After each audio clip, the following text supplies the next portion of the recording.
Assalamualaikum warahmatullahi wabarakatuh. Selamat sore Pak Ugi. Waalaikumsalam warahmatullahi wabarakatuh. Iya, Bapak. Kenapa Pak? Tiba-tiba sore ini mau di coaching? Oh, Ada masalah apa ya? iya Pak. Ini saya rasa ini terkait dengan pembelajaran ya. Ini pembelajaran apa namanya? Saya nih, saya agak kurang apa namanya?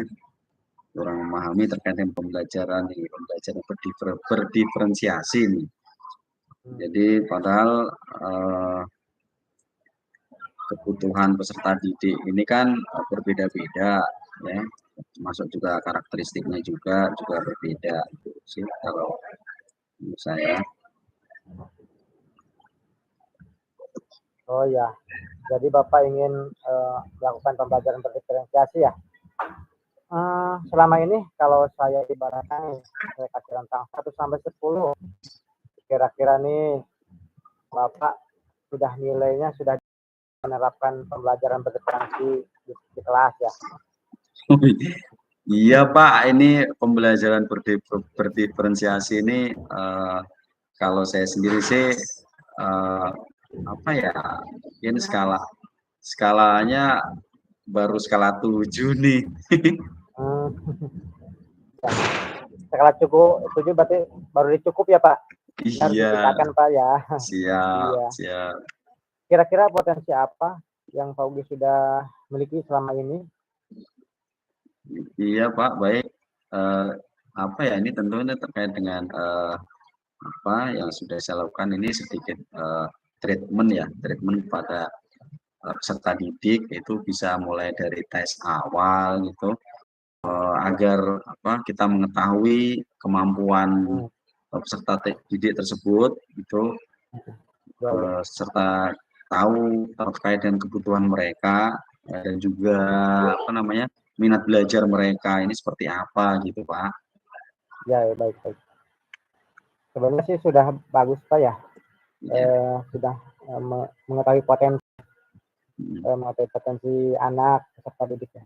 Kedepannya kira-kira punya peluang apa nih untuk meningkatkan pembelajaran berdiferensiasi di kelas nih Pak? Baik Pak, jadi berbicara mengenai peluang, tentunya saya berpikir bahwa untuk peluangnya ini itu terkait dengan apa yang sudah saya lakukan itu tes Ya, awal ya, tes awal atau ya, asesmen baik. itu. Untuk apa? Untuk mengetahui kemampuan awal mereka. Jadi kita Iya, tahu kemampuan dan juga kebutuhan peserta didik itu seperti apa, minat belajar juga iya. mereka seperti apa. Kita tahu kemampuan apa namanya kemampuan peserta didik itu dari yang level tinggi mungkin sampai level terendah. Maka Iya, kedepannya saya berharap itu bisa saya petakan itu Pak. Saya bisa oh metakan iya, dari iya Pak. hal tersebut gitu. Hmm. Itu sudah bagus Pak. Bapak sudah melakukan tes awal ya Pak ya. Ya. Kemudian Bapak juga dengan tes awal itu bisa mengetahui minat belajar, ya kemampuan mana yang atas, juga mana kemampuan siswa yang bawah ya Pak ya. Ya. Rencananya apa nih untuk pembelajaran ke depan Baik yang Pak. Bapak rencanakan? Jadi rencana pembelajaran saya ke depan ini berarti tentunya saya harus melakukan pembelajaran berdiferensiasi ya Pak ya. Saya bisa Iya, menggunakan apa namanya media-media yang berbeda gitu Pak ya. iya Pak. Itu Pak. Luar biasa sekali nih Pak ya. Ya. Menurut saya luar biasa nih Pak ya. Untuk esok ini ya, materinya apa yang mau diajarkan nih Pak ya? Saya jadi Untuk penasaran. materinya saya kebetulan mengampu di kelas 11 Pak, khususnya 11 DKV. Ini terkait dengan materi kewirausahaan dan peluang usaha itu Pak. Tujuan pembelajarannya apa untuk materi ini Pak? Baik Pak. Jadi mengenai tujuan pembelajaran itu sendiri di kewirausahaan dan peluang usaha itu adalah yang pertama ini menjelaskan mengenai pengertian kewirausahaan itu ya dan juga peluang usaha dengan benar. Kemudian mengidentifikasi juga ini minimal peserta didik mengetahui ya 5 karakter kewirausahaan yang sukses itu seperti apa. Iya. Kemudian yang ketiga itu menganalisis ya, siswa mampu menganalisis setidaknya 3 faktor yang terkait dengan apa yang memengaruhi peluang usaha itu sendiri. Kemudian yang keempat mengidentifikasi ya, mengidentifikasi peluang usaha itu. Jadi minimal 2 peluang usaha yang di lingkungan sekitar mereka. Kemudian yang kelima adalah peserta didik ini mampu menyusun rencana awal usaha. Jadi sederhana aja berdasarkan peluang usaha yang telah diidentifikasi tadi gitu Pak. Wah, luar biasa Pak ya tujuan pembelajarannya. Saya berharap ya, saya berdoa aja semoga tercapai ya pembelajarannya besok ya Pak. Baik. Untuk besok area mana kira-kira yang akan diobservasi Pak? Baik Pak, jadi terkait dengan observasi saya ingin mencoba fokus mengenai mengembangkan strategi Pak ya, strategi pembelajaran berdiferensiasi yang bisa tadi memenuhi kebutuhan siswa, kebutuhan peserta didik itu yang berbeda ya. Jadi kita kan tahu nih di kelas itu peserta didik kan karakternya berbeda-beda. Seperti itu Pak. Oh ya, oke Pak ya. Berarti mengenai pembelajaran berdiferensiasi ya Pak ya. Iya betul. Untuk itu metode atau strateginya gimana Pak? Jadi tentunya mengenai strategi pembelajaran itu ya Pak ya. Secara spesifik apa yang mau diobservasi nih Pak ya? Oh iya.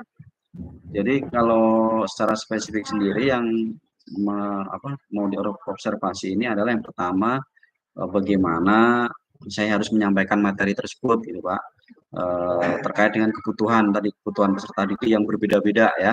Yang pertama, yang kedua bagaimana saya bisa mengkondisikan kelas karena tadi berbagai macam karakteristik yang berbeda ya antara peserta didik satu dengan peserta didik yang lain. Kemudian yang selanjutnya adalah saya bisa mengukur kemampuan peserta didik karena perbedaan tadi antar peserta didik satu dengan yang lain gitu Pak. Ya baik Pak, saya paham nih Pak.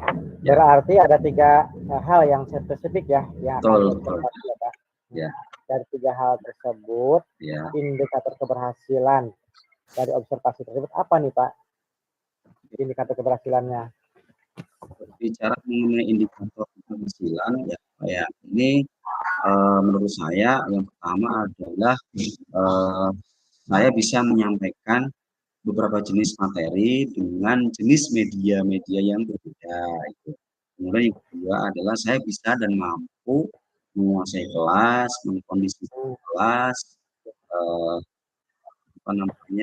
itu saya juga harus bersabar Pak ya dalam itu adalah saya harus melakukan evaluasi ya Pak ya, melakukan evaluasi yang bisa mengukur perkembangan kemampuan mereka ya dari kemampuan awal peserta didik tadi yang berbeda-beda itu Pak. Saya. Baik Pak. Baik Pak.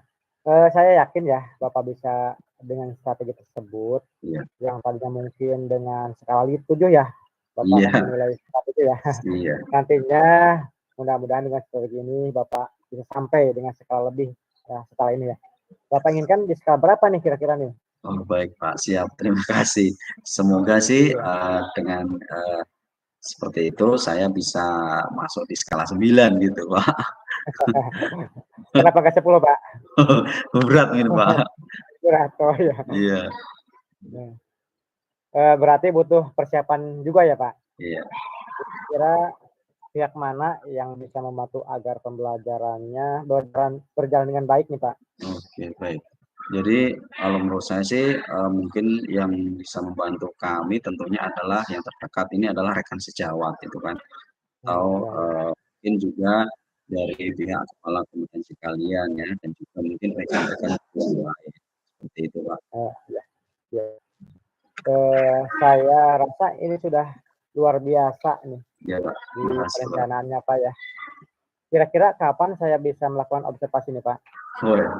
Baik Pak, terima kasih. Berbicara mengenai waktu dan kesempatan terkait observasi, insya Allah nanti eh, pada tanggal 10 Oktober Pak ya, ini khususnya di kelas 11 di KP2, di ruang teori. Itu Pak, paling. Ya, ya baik Pak, terima kasih Baik atas Pak, infonya ya Pak. ya Pak, sama-sama Pak. Sampai jumpa besok nih, saya Ya penasaran. siap, ya. Ya. Baik Pak, Assalamualaikum. Assalamualaikum warahmatullahi wabarakatuh.